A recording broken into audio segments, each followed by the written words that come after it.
instead of CNM, because then that will give you the contrast between both.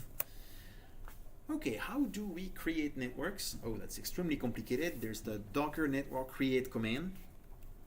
So for instance, I do Docker network create dev. And now when I do Docker network ls, I have a dev network. And actually, I think this is one of the situations where I might be able to use emojis. Yes. So now we have the unicorn network. Now I'm going to put a container in that network. And I'm going to name that container ES, like Elasticsearch. So I'm going to type that command, and then I'm going to explain like exactly how it's broken down. So docker run -d, so put in the background --net. So I want to run that on my unicorn network. --name ES. So that's the network name I want to give to that container. And I want to use the image Elasticsearch :2. Why Elasticsearch :2? Why not just Elasticsearch? Because until the version 2 of the image, Elasticsearch would happily start without any kind of extra configuration. But then in subsequent versions, Elasticsearch requires a config file. If I don't provide a config file, it will refuse to start. And I just want to do something simple, so I'm like, okay, let's use that older version. And so I do that. It's going to pull the Elasticsearch image, and then it's going to connect it to the unicorn network. And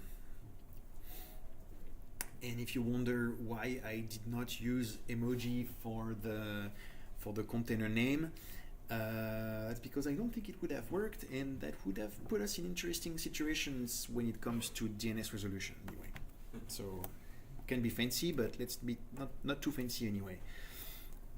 So now I'm going to create another container on that same network. So docker run --net unicorn -ti alpine. Yeah, that's what happens when we try to be. Let me try that again. Okay. -ti alpine. Okay. So now I'm connected to my network. And I can access the outside world, like I can ping like good.gl, that's great. And if I try to ping ES, then I'm pinging my Elasticsearch container. I can even curl it if I install curl, so apk add --no cache curl, and then curl ES. Oops, I had to put the port number of the Elasticsearch API, which is I think 9200. So this is the default like API route for Elasticsearch. It's just giving me like which version is running, etc., etc. So I'm currently in an Alpine container on the Unicorn network, where I also have an Elasticsearch.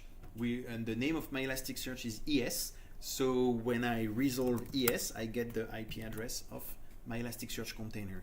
And if you have an acute sense of observation, you might notice that the IP addresses here are on a different subnet. Earlier we were on 172.17. Now we are on 172.19. So for each network, I will have a different subnet allocated for this network. Okay. How does that really work? So in old versions of Docker, we don't care. In recent versions of Docker, there is a dynamic DNS server, so that each time you resolve a name, it's going to like look up, oh, is there a container with that name? Then I'm going to send you the IP address of that container. Otherwise, I'm just going to pass the request to an upstream DNS server.